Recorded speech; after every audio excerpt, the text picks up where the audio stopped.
The information expressed in the following podcast is intended for educational purposes only and was created by and belongs solely to Believe Limited and the Flow podcast and does not necessarily reflect the views of our sponsors. Please speak to your healthcare provider before making any medical decisions. Hi, I'm Jessica, and welcome to Flow. I am here with Sarah Watson, sex therapist. It may sound meta, but we are going to talk about talking, talk about why talking about periods can be life-saving. With the most important question to start us off, hey, how's your flow?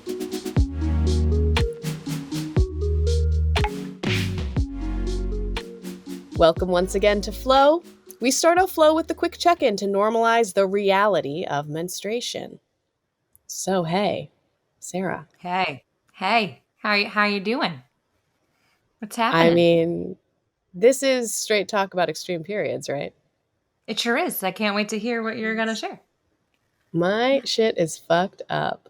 It's en route to being less fucked up. Yeah. Seen some clinicians, but I have had massive ovulation bleeding. Oh, no. I also, thank Menses, have been hosting the show. And so all of the symptoms that showed up, all of the realities I was experiencing did not cause panic. There were things I knew to track, things I knew to monitor, like size of clots, like what does a pea versus what does a grape look like? Right. Mm-hmm. How much of the blood felt like it was coming out in one gush versus over a period of time. Just things that I knew to know. Thanks to Flow. Knew to know. So I'm going to talk to my OB-GYN. Yes. Oh, that sucks. I'm sorry. That's where ovulation is hard enough, but let alone with let's bleed on top of that. Great. Right? Thanks. But there is this weird, I'm in such a unique position to be like, oh, this is what so many of our people have been talking about. Like, am I excited to be... I should have a party hat on for you today. Thank you. I've had an extreme menstrual experience. Yay. I'm sorry. Well, hopefully you'll get it figured out and see what the hell is going on with your body. I absolutely will. Yeah. Yeah. How's your non-menses flow? How's your hormonal experience? How's your hormonal flow going? So I just ovulated, no bleeding, thank goodness. And it was a little bit, it's always like the day before. I'm like, why is this so terrible? And I can feel it from which side. And yeah, which is just so interesting. And scrolling through the internet, that seems to be pretty typical for people that have painful ovulation, that they can tell which side. So that was really interesting. I found that out on TikTok. So I liked to know that. But it's once I make it through the ovulation, it's better. So I'm feeling better now, finally. Follow-up question. I don't think I've asked you before. When you feel it, what does it feel like? Like, what would you describe the kind of feeling that you feel? Like a sharp pain? That's a really good question. So it's very acute in whatever side it's coming from. And it feels like someone is taking their, you have to think our ovaries are very small, right? But someone is taking their pinky finger or pointer finger and just smushing it as deep and as hard as they can into that ovary. And nothing makes it feel better. Yeah. Like, let me just poke you to the extreme. And it's very uncomfortable. It's not like a Facebook poke. Back in the day. No. Remember those Facebook pokes? Heck, I do. I was kind of like, when did that? I'm going to try to do that to somebody today. Can you poke them? I'm going to poke them. But really, this is almost like, it's my hair clip, but like an ovary. Like, this is how big is their ovary? Like this big? Oh, I think it's even smaller. Yeah. I mean, we need to look that up. I think it's smaller. Yeah. Mm-hmm. And then it's having like when you say a pinky, that's because it's so small. It's just, that's as much finger as would be needed to be an unpleasant poke. Yeah. And it doesn't stop. So it's like the pain of the worst part of the poke and it stays there. It's also, I could also equate it to a very awful cramp that just stays right there in this very tiny spot. It just sucks. Well, and even cramping, because cramping can be like throbbing versus acute, like you're describing. Very acute. Very acute. And always the same when it's ovulation pain. It's that acute, depending on the side, whichever ovary is saying goodbye to its egg. Saying goodbye. It's like, see ya, but pushing it out with aggression. I guess. I don't know. That violent burst.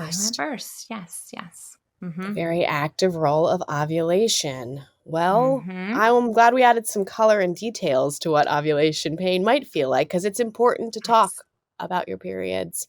On Flow, we're going to talk about why, and it may sound cringe to talk about talking, but it is actually an act of revolt. We're going to get into why right after this quick break. This ad is brought to you by Von Vendi, Von Willebrand Factor Recombinant. Hi, my name is Nicole. I didn't always feel empowered to speak up for myself or ask for the care and support I needed. Becoming part of a community and hearing other people's experiences helped to change my perspective. That's why my deciding factor is making my voice heard. To hear my story and access other helpful resources, drop by Von Vendi, that's VONVENDI.com/patient-stories. We are back, and it is the mission of this show to normalize conversation about menstruation, particularly extreme menstruation. We're talking about talking because recently there was a ban on talking proposed. A Florida bill would ban conversation about puberty before 6th grade. We're going to get into the details of it, but I'm just going to pause for feelings here. I know we have a lot of fire around this news. Yeah, I'm pissed. I'm angry. I'm outraged. Every anger descriptor. What? Right. Right. How about you? What are your I'm calling feels? to mind. I have so many. I mean, you know, I'm holding it right here, and I'm also what's coming to mind is Harry Potter. And there's a portion in Harry Potter's epic tale where that Umbridge character, like, you have to read between the lines of what is being said by authorities to really understand what kind of extreme suppression is going on. And this is a ban on baseline conversation around puberty. Trying to think. Like, if there was a tornado coming to your town, would you want to be told? Would you want a warning? Yes, Or would you rather it be a surprise? So for so many, puberty and any force of like menstrual shift is like a tornado, and we have to deal with the whirlwind as it arrives. But it's great if we can get some warning bells. To not have conversation for those about to experience a tornado of puberty feels cruel, neglect, child abuse. No? There, I said it. Yeah. Yep. It is. It is. And we also need to remember that kids as young as 8 are getting their first menstrual cycle. 8. What? Well, are you saying what, like, that's so early, like, or that's... Well, it's so early, but also if you're saying if this bill goes through and this tiny person is going to get her menstrual cycle, what happens if it happens at school? So you're sitting at your desk at 8, 9 years old, learning what you're learning about geography. You start bleeding. Right. Your uterus starts releasing blood. Your body starts pushing that out of your body. And you're not allowed to discuss what's happening. Right. And you would have no idea if school was your only place for such reproductive education if you were not getting it in the home. Right, which is totally typical. Right, not to have that in the home. They expect the school to teach them. But now the school can't teach them. And what about, like, you know, I also think, so I think about the poor person getting their period. I think about, what about the educator? You know, we know a vast majority of the educators are people who menstruate. And so could you imagine being an educator who sees this child getting their period and you're not allowed to talk to them about it? You can't, you know, you just send them down to the nurse. Like, what do you even do? You send them to the office, but then those people can't talk to them about it? It's alarming. Right? And then also what immediately comes with that? Shame. Isn't it just, I mean, isn't it as simple like first, I don't know if critical race theory deals with this too in education, but First Amendment, where you can't ban conversation? You can't ban someone talking about their period, if a teacher did choose in Florida to stand in front and teach about puberty anyway, what are the repercussions? Now, I don't know because we're not getting into the details of the bill right now, but I will do a quick recap, and we will play a quick clip of when it was proposed to clarify the clarity that the proposers have of what this bill would be doing. The bill is sponsored by Republican Florida State Representative Stan McClain and would mandate that only children from grades 6 through 12 can learn about human sexuality topics such as reproduction and sexually transmitted disease. Now, the umbrage thing, reading between the lines. This is primarily an anti-LGBTQ, anti-queer, heteronormative agenda bill. At its root, it is teaching male and female biological sex as gender and as sexuality expression. So that is the suppression and restriction. Periods being discussed being banned from being discussed is almost a side effect of that agenda, of the heteronormative agenda. But when McClain was questioned by Democratic State Rep. Ashley Gant, asking him to specify if he understood that would mean children who get their period at a younger age would not be allowed to ask questions, would not get their questions answered in school. To that question, he replied, it would. The bill would ban such conversation. Taking a close look at House Bill 1069, the center of a lot of controversy right now over an exchange between one state representative and the sponsor of the bill about human sexuality taught in the classroom. If little girls experience their menstrual cycle in 5th grade or 4th grade, will that prohibit conversations from them since they are in a grade lower than 6th grade? You're recognized. Thank you, Madam Chair. It would. For the first time in a while, I was appalled. I was really upset that the bill sponsor so quickly answered yes. Annie Filkowski with Planned Parenthood says this legislation could have harmful impacts on young girls. It's critical for young people to be informed about their bodies and to not feel shame when it comes to menstruating, when it comes to knowing their body parts, and especially when it comes to being able to go to your teacher or the school nurse if something comes up and you need support. We believe that that's the appropriate age to have this type of instruction take place. While McClain said he was open to future tweaks. Are you amenable to amendments that will put in place the ability for little girls to still have that conversation when appropriate, if that does occur? I would be amenable to having a conversation about it as in context with what we're trying to achieve in the bill. The bill moved forward out of this committee as is. The human sexuality component is just one small part of this 14-page bill. The majority of it deals with expanding on the parents' and community members' rights to challenge library books and other instructional materials in classrooms. Stephanie Suskind, WPTV News Channel 5. So, Sarah, what is the main problem if the baseline convo that we already know isn't happening across America, the baseline convo about menstruation and periods, just what is normal, what's not normal, that conversation isn't happening. Now that conversation is under threat. What does that do for menstruators who are having extreme periods, who need clinical intervention? Where does that put them on the map of secrecy, shame, and perhaps fatal experiences? Yeah, absolutely. People will die. 100%. There will be girls that die because they don't have the resources. They don't know what to talk about. They have shame. They have guilt. They are fearful. Right now we're saying, okay, you can't have this. And it is absolutely under the heteronormative umbrella bullshit that Florida likes to, prescribe to.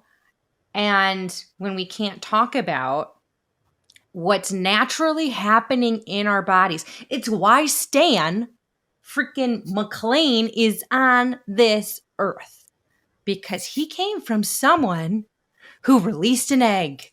Yes. Who bled. Mm-hmm. Stan. Right? Stan, you came from someone who bled. Chill the F out. Why are they so scared about this next generation having all of the information? All of the information. All students should have as much information as possible.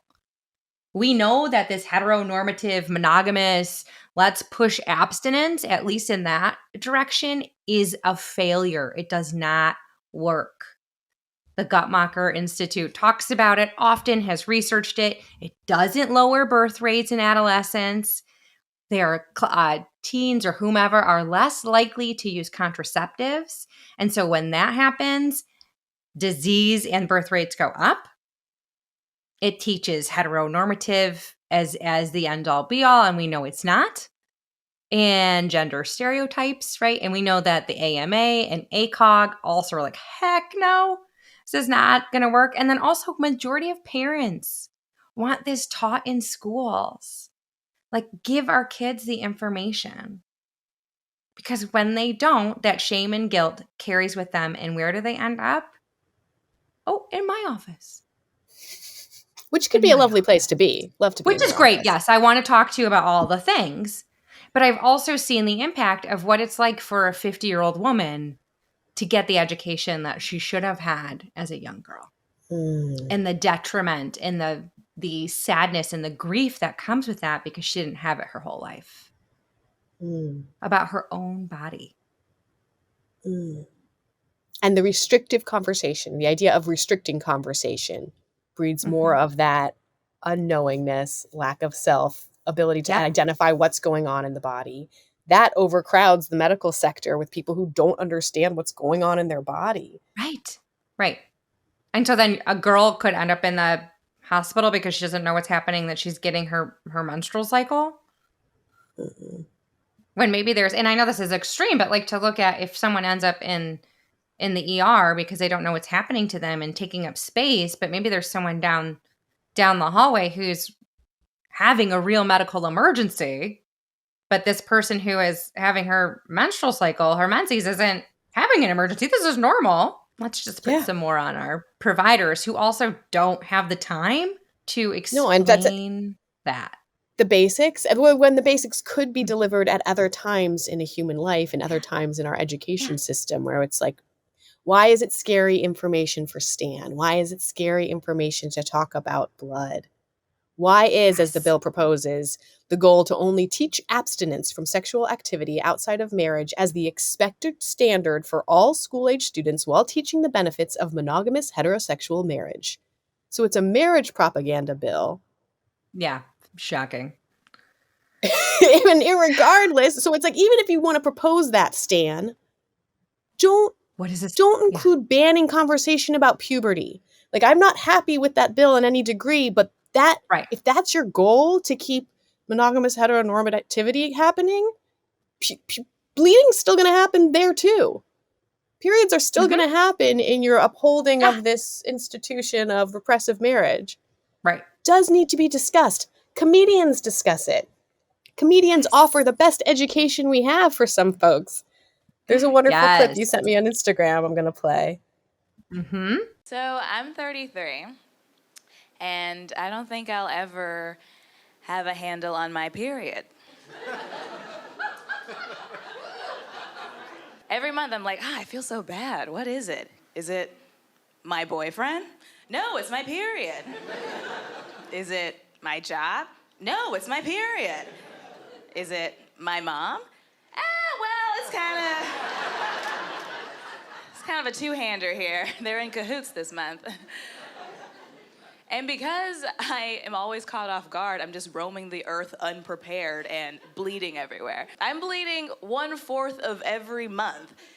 So, like, there's a 1 in 4 chance that when you talk to me, I am just gushing. Like, looking you dead in the eyes, talking about the weather or something, and just hemorrhaging right in front of you. It's like The Shining down here, and up here I'm like, I wish it was sunnier. Why is it a secret? It's also wild to me that we're not just alerting everyone all the time when we're on our periods, because it can be quite painful. Doctors are now saying that the pain we feel when we experience period cramps is equivalent to the pain we feel when we have a heart attack. And we didn't know that before. because male medical researchers weren't getting periods. And they didn't know that was a thing they needed to research. So we've been enduring this pain for years and just going to work, buttoning up, going to work. Because we're trained that way. We're trained to be like, it's fine, it's pain, but it's nothing. I can endure anything. And we can. But that doesn't mean we have to ignore the way our body feels. And I think these tampon commercials are detrimental. They're always like, oh, you're on your period? Don't let that stop you, girl. Get out there. Go surfing. Go play a sport. Get on a horse. I don't want to do that when I'm not on my period. Stop trying to force me outside. I want to lay down. If you saw a man bleeding uncontrollably and having a 4-day-long heart attack, you wouldn't be like, don't let that stop you. Get on a horse.